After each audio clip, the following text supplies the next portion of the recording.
Welcome to T ten cricket association India. आज हमारे साथ मौजूद हैं हरियाणा टी10 क्रिकेट एसोसिएशन के कैप्टन मिस्टर वीरेंद्र लठवाल जी। सबसे पहले तो सर स्वागत है आपका। Thank you.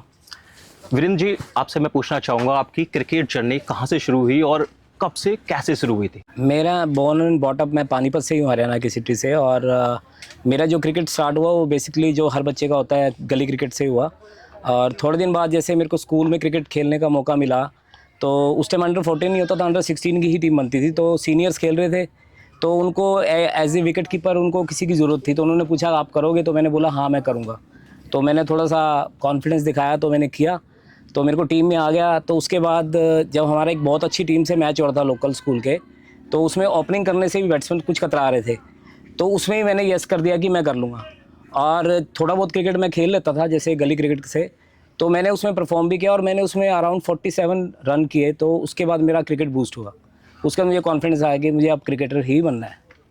चलिए, बहुत अच्छी जर्नी रही है आपकी जैसा आपने बताया है। और लठवाल जी, हम आपसे पूछना चाहेंगे टी10 क्रिकेट एसोसिएशन जहां पर आप अभी बैठे हैं और आने वाला हमारा टूर्नामेंट भी है, वहां पर बतौर कप्तान भी नज़र आने वाले हैं। यस। आपके जहन में कैसे आया और कहां से आपको पता चला था कि टी10 क्रिकेट एसोसिएशन भी चैंपियनशिप करा रहा है और मुझे वहां पर जाना चाहिए, पार्टिसिपेट करना चाहिए?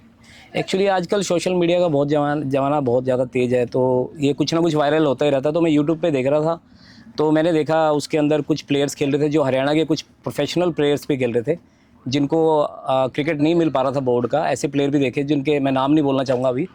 तो उनको मैंने देखा, तो फिर मैंने उसके पेज पे सर्च किया, तो मुझे जो हमारे इंडियन इसके टी10 के सेक्रेटरी है मिस्टर राजीव यादव जी, तो उनसे कांटेक्ट करने का मुझे सौभाग्य प्राप्त हुआ, जो मैं उनसे बात कर पाया। फिर मैंने उनसे मीटिंग की कि आपका कंसेप्ट बहुत अच्छा है कि इसके अंदर जब तक बंदा फिट है वो क्रिकेट खेल सकता है, क्योंकि ऐसा कोई क्राइटेरिया नहीं कि आप 40 और अबव हो गए तो आपको क्रिकेट खेलना नहीं है। तो जब से मैं बचपन से खेला, मैं बोर्ड खेला हूँ हरियाणा के लिए, अंडर 16 2 साल खेला, 19 मैंने 1 साल रिप्रेजेंट किया, हरियाणा बोर्ड क्रिकेट की बात कर रहा हूँ। फिर मैं 22 1 साल टीम में रहा, फिर 25 1 साल ही एक्सपेरिमेंटल हुआ था नॉर्थ जोन का, उसमें मैंने पंजाब के खिलाफ डेब्यू भी किया, स्कोर भी किया, और फिर मैं रणजी ट्रॉफी में रहा। और बस छोटा सा क्लैश ही रह गया मेरे साथ लाइफ का कि मैं छोटी सी इंजरी के साथ ही गया था, और वो इंजरी ज़्यादा बढ़ गई। तो फिर मेरा कोई मेंटर भी नहीं था, क्योंकि हमारा पानीपत एक छोटा सा माइनर डिस्ट्रिक्ट आता था उस टाइम पे। अभी तो बहुत फैसिलिटीज़ है, बच्चों के लिए प्लेटफॉर्म भी बहुत है, कोचेज़ भी बहुत है, एकेडमीज़ भी बहुत है। हमारे टाइम में तो यही था कि स्टेडियम में जाओ, साइकिल से जा रहे हैं, लिफ्ट मांग के जा रहे हैं, पापा से डांट खा के जा रहे हैं, मम्मी से पैसे मांग के जा रहे हैं 10 रुपये। ऐसा प्रोफेशनलिज्म नहीं था। तो हमारे को कोई बताने वाला नहीं था कि भाई इसको इंजरी को ठीक कर लो और आप बाद में भी रिकवर करके खेल सकते हो।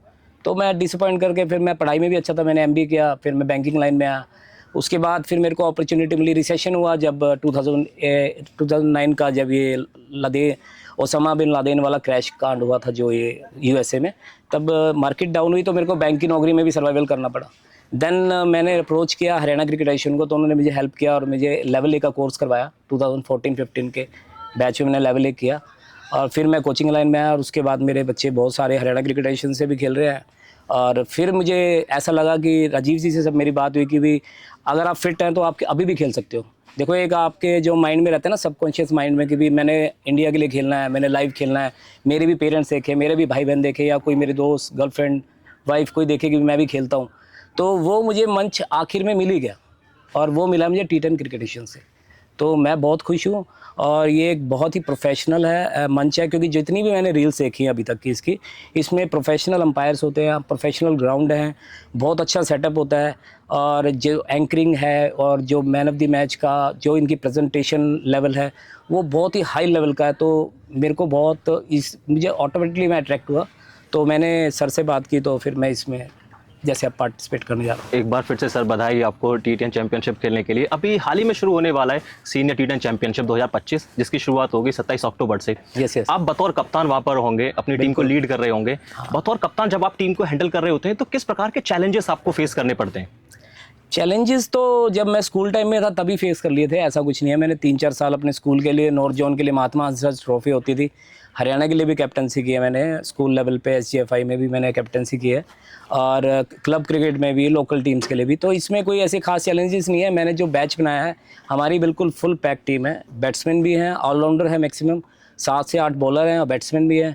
बल्कि ये रहेगा कि हाँ, सबको चांस मिलना चाहिए और सभी अच्छे लेवल के प्लेयर हैं, तो हम आ ही जीतने के लिए रहे हैं। और बाकी अगर हम बात करें टीम कॉम्बिनेशन की या बतौर कप्तान, जब आप एज ए प्लेयर खेल रहे होते हैं और एज ए कैप्टन खेल रहे होते हैं तो वहाँ पर क्या माइंडसेट होता है कि कैसे टीम को चलाना है? माइंडसेट यही रहता है कि जो हमारी हम प्लान पहले से ही करते हैं ना कि आपने बैटिंग पे जाना है तो भी अपना खुल के खेलो, कोई इशू नहीं है। और वैसे भी T10 का फॉर्मेट है तो आप जो आप में नेचुरल है वही खेलो क्रिकेट, किसी से मतलब प्रेशर में आने की जरूरत नहीं है। हमारे पास पूरा बैकअप प्लान रहता है। बॉलिंग का भी यही है कि हमारे पास यंग टैलेंट भी है, हमारे पास मैं भी बॉल डालता हूँ तो उसके अंदर हमारे पास उसका भी बैकअप है। और फील्डर सबसे जो बेस्ट पार्ट है इसका, तो इसके अंदर जो फील्डिंग अच्छी करेगा ऑब्वियसली वही जो टीम को उसको प्लस पॉइंट मिलेंगे, या बॉलिंग जो ज़्यादा अच्छा करेगा, तो वो सब पे हमारा ज़्यादा फोकस है। हमने फील्डर ऐसे ही एज ए कैप्टन मैंने जो टीम सेलेक्ट की है वो बिल्कुल पैक टीम है। बॉलिंग लेवल से भी लगाओगे तो और फील्डिंग लेवल से भी, और बैटिंग तो सभी करते हैं इंडिया में, पैदाइशी सारे विराट कोहली तेंदुलकर ही बनना चाहते हैं, आपको पता ही है। वीरेंद्र लटवाल जी, एक सवाल और है मेरा आपके लिए। जब आप क्रिकेट खेलते हैं, एक लंबे समय से क्रिकेट खेल रहे हैं, तो ऐसी कोई जर्नी, ऐसा कोई मोमेंट रहा है जिसे आप आज भी याद करते हैं, चाहे वो नेगेटिव सही या फिर पॉजिटिव सही? नहीं, नेगेटिव तो मैं कभी कुछ रखता ही नहीं याद वगैरह, तो पॉजिटिव बहुत है। एक स्कूल हुआ, इंटर स्कूल का मैच हुआ था मेरा, बहुत ही क्रूशियल टूर्नामेंट था वो, और हम सेमीफाइनल का मैच था, उसमें पॉइंट्स की कुछ मारा मारी थी और चेज़ कर रहे थे। उसके अंदर मैंने अपना लाइफ का पहला 100 किया था, 104 नॉट आउट इन 68 बॉल्स, और उसके अंदर मैंने 6 मार के ही जो मैंने 100 किया था, और हम क्वालिफाई कर गए थे। हालांकि फाइनल में मैंने कुछ ज़्यादा नहीं किए थे, 20-30 रन ही किए होंगे, बट वो मेरा मोस्ट मेमोरेबल टूर्नामेंट रहा है, क्योंकि उसमें मेरे को बहुत ज़्यादा फेम मिला था कि लोकल लेवल पे, मुझे डिस्ट्रिक्ट लेवल पे कि भाई पहचान, रिकॉग्नाइजेशन जो मिलता है ना प्लेयर को एक, वहाँ से भी पहचान हुई थी कि लठवाल, वीरेंद्र लठवाल भी कोई लड़का है जो बैट्समैन है, तगड़ा खेलता है। तो ये अच्छी मेमोरी है। हाँ वीरेंद्र जी, आप बल्लेबाजी की बात कर रहे हैं, मैं पूछना चाहूँगा आपका पसंदीदा क्रिकेटर कौन है? पसंदीदा तो मेरे शुरू से ही जो हैं सचिन तेंदुलकर ही रहे हैं, और बाकी क्लासिक में देखो तो आप राहुल द्रविड़ भी हैं, और जो अभी यंग जनरेशन में जो अभी मेरे रहे हैं वो है विराट कोहली, सबसे बेस्ट है। और अब पसंदीदा की बात हुई है तो मैं एक पर्सनल क्वेश्चन आपसे पूछना चाहूँगा। बिल्कुल। आपको पसंदीदा शख्स के साथ टाइम बिताना और क्रिकेट खेलना, 2 ऑप्शन रहे तो आप किसको चुनना चाहेंगे, पसंद करेंगे? मैं पसंदीदा शख्स के साथ क्रिकेट खेलना पसंद करूँ। ओह, ये कुछ अलग हटके था, आपने दोनों चीज़ों को मिक्स किया। हाँ, इसके लिए तो मैं एक बार क्लैप करना चाहूँगा आपके लिए, जिस प्रकार से आपने बयां किया है। पसंदीदा ही आपका क्रिकेट है। हाँ, और जो मेरे को पसंद करेगा वो ऑब्वियसली क्रिकेट को पसंद करेगा ही ना। और एक आखिरी क्वेश्चन आपसे, आज जहाँ पर भी बैठे हुए हैं, इसके पीछे किसका हाथ है? कहते ना किसी की सक्सेस जब आप पा लेते हैं तो कोई ना कोई आपके पीछे होता है, तो आप किस बंदे को डेडिकेट करना चाहेंगे कि इसने मेरी क्रिकेट जर्नी को बहुत ज़्यादा एक्सप्लोर किया है, जो मैं शायद डिजर्व नहीं करता था वो उसने मुझे दिलवाया है? कौन है ऐसा शख्स? आप बचपन से बात करें, स्टार्टिंग से ही? बिल्कुल। स्टार्टिंग से तो मैं अपने फादर को ही बोलना चाहूँगा, क्योंकि मेरे पापा ने मेरे को कभी पूछा ही नहीं कि तू राइटी खेलता है लेफ्टी खेलता है। वो पूछते थे तेरे को शौक है, तेरे को पसंद है, तू खेल, तेरे को पैसे चाहिए, कितने चाहिए, तेरे को सामान खरीदना है। तो उन्होंने मेरे को हर जगह, एनी मोमेंट, कोई भी मोमेंट था, कभी नहीं पूछा कि भी नेगेटिव चल रहा है, पॉजिटिव चल रहा है, स्कोर बन रहे हैं नहीं बन रहे हैं। उन्होंने कहा तेरे को एंजॉय करना है तू कर, और ये प्रोसेस गेम है, अगर आप इसको एंजॉय करते हो तो आप डिसिप्लिन में खेलते हो तो ऑब्वियसली आपको सक्सेस मिलती है। तो पापा ही है। वीरेंद्र जी, फैमिली का सपोर्ट तो बहुत ज़रूरी है आपके लिए, और हर एक क्रिकेटर के लिए ज़रूरी हो जाता है। बाकी अगर हम बात करें चीज़ों की, प्लेयर्स बहुत ज़्यादा स्ट्रगल फेस करते हैं, कभी कभी फैमिली से उन्हें सपोर्ट नहीं मिल पाता है, अच्छे कोचेस नहीं होते हैं। अभी T10 क्रिकेट एसोसिएशन बहुत सारे प्लेयर्स को मौका दे रहा है। आप एक ऐसी चेयर पर बैठे हैं जहाँ से एक ऐसा मैसेज दे सकते हैं आने वाले यंगस्टर्स के लिए, एज ए सीनियर क्रिकेटर क्या मैसेज देना चाहेंगे? कैसे अपने आप को उभार सकते हैं? आने वाली जो हमारी यूथ जनरेशन है, कैसे क्रिकेट फील्ड में अपने नाम को रोशन कर सकती है?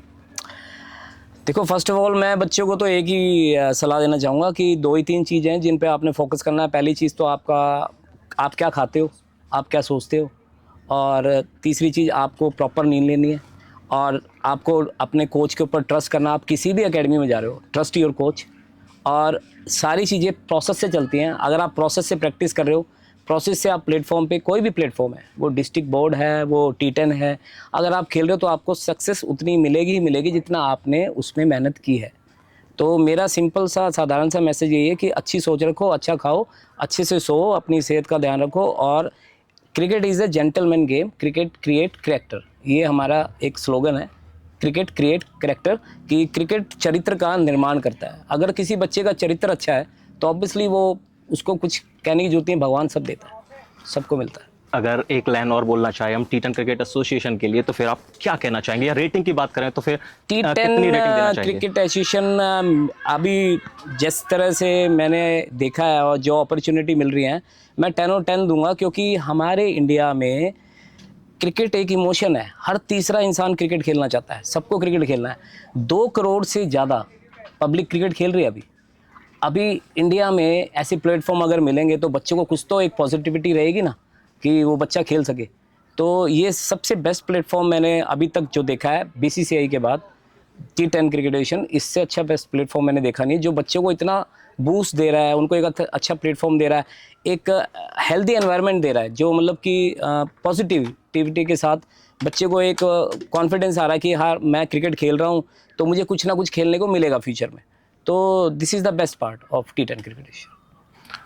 ओके वीरेंद्र लटवाल जी, आपका बहुत बहुत धन्यवाद हमारे साथ जुड़ने के लिए। तो ये थे वीरेंद्र जी, जो कि हरियाणा टी10 क्रिकेट एसोसिएशन के कप्तान है, और आने वाली चैंपियनशिप जल्दी शुरू होने वाली है, आपको जलवा दिखाते हुए नजर आएंगे। Thank you.